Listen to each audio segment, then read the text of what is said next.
नमस्कार दोस्तों। 1971 में आज़ाद बांग्लादेश, जिसे पहले हम पूर्वी पाकिस्तान के नाम से जानते थे, वही पूर्वी पाकिस्तान जिसे 1971 में हमारे देश के प्रधानमंत्री श्रीमती इंदिरा गांधी और हमारे देश के इंडियन आर्मी के नेतृत्व में उसे आज़ादी मिली थी। उसी बांग्लादेश में पूर्व प्रधानमंत्री शेख हसीना को 17 नवंबर 2025 को सजा फांसी की सुनाया गया।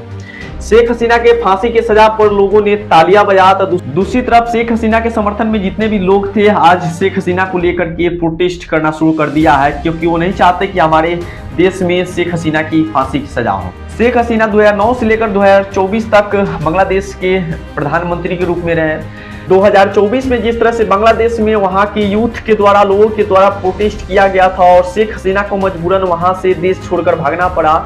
देश छोड़ने के बाद में एशिया में कोई जगह नहीं मिल रहा था उसको रहने के लिए, तो भारत में हमारे देश के श्री प्रधानमंत्री नरेंद्र मोदी और गृह मंत्री अमित शाह के नेतृत्व में भारत में उसे शरण दिया गया था रहने के लिए। उसके बाद में अभी तक वो शेख हसीना भारत में ही है। और बांग्लादेश में जिस तरह से प्रोटेस्ट हुआ था, हजारों की संख्या में लोग मर गए थे। एक यूथ जिसे जिंदा जला दिया गया था और बहुत सारे युवाओं के ऊपर गोलियां चली, जिसकी वजह से मर भी गए थे।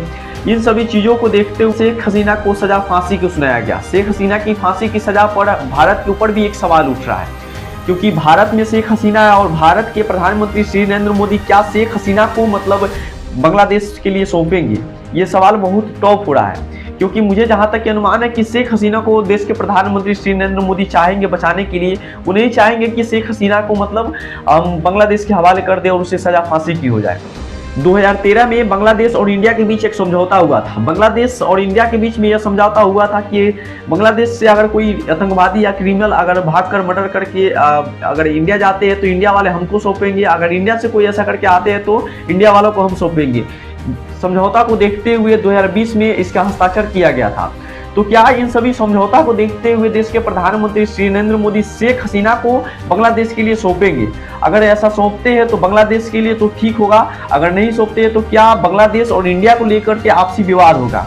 इन सभी पे देश के प्रधानमंत्री नरेंद्र मोदी क्या विचार देते हैं? क्या प्रधानमंत्री नरेंद्र मोदी शेख हसीना को बचा पाएंगे या नहीं बचा पाएंगे?